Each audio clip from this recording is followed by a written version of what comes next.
গিয়েছিলেন ভোট দিতে, কিন্তু ভোট কেন্দ্রে গিয়ে শুনলেন তিনি নাকি মারা গিয়েছেন, তাই ভোট দিতে দেওয়া হবে না তাকে। কাগজে কলমে তিনি মৃত, তাই ভোটাধিকার নেই।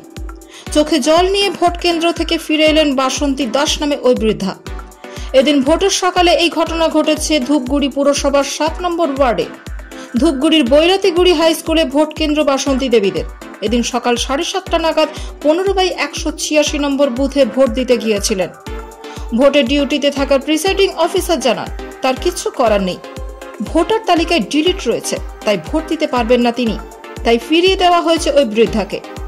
বৃদ্ধার ছেলে উজ্জ্বল দাস বলেছেন মা একাই ভোট দিতে গিয়েছিল, কিন্তু ওখান থেকে বলে তোমার নাম নেই, তুমি মৃত।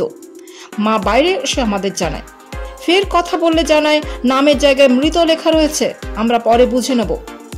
মা প্রায় 1.5 ঘন্টা ভোটের লাইনে দাঁড়িয়েছিল, তারপরেও ভোট দিতে পারেনি। আমরা তো প্রতিবার এখানেই ভোট দিই, এবারে কি হলো জানি না। অন্যদিকে চোখে জল নেই বাসন্তী দেবী বললেন, আমি তো 7 নম্বর ওয়ার্ডের বাসিন্দা। 7:30টার সময় ভোট দিতে গিয়েছিলাম, কিন্তু দীর্ঘক্ষণ লাইনে দাঁড়িয়ে থাকার পরও ভোট দিতে পারিনি। সরকারের খাতায় নাম নেই বলছে। অনেকক্ষণ ওরা কোথায় কোথায় সব ফোন করলো, জেলা শাসকের অফিসেও ফোন করেছিলাম, তারপর বলল আপনি এখন যান, এই বছর আর হবে না। আমাদের এলাকার মানুষজন অনেক চেষ্টা করলো, কিন্তু ভোট দিতে পারলাম না।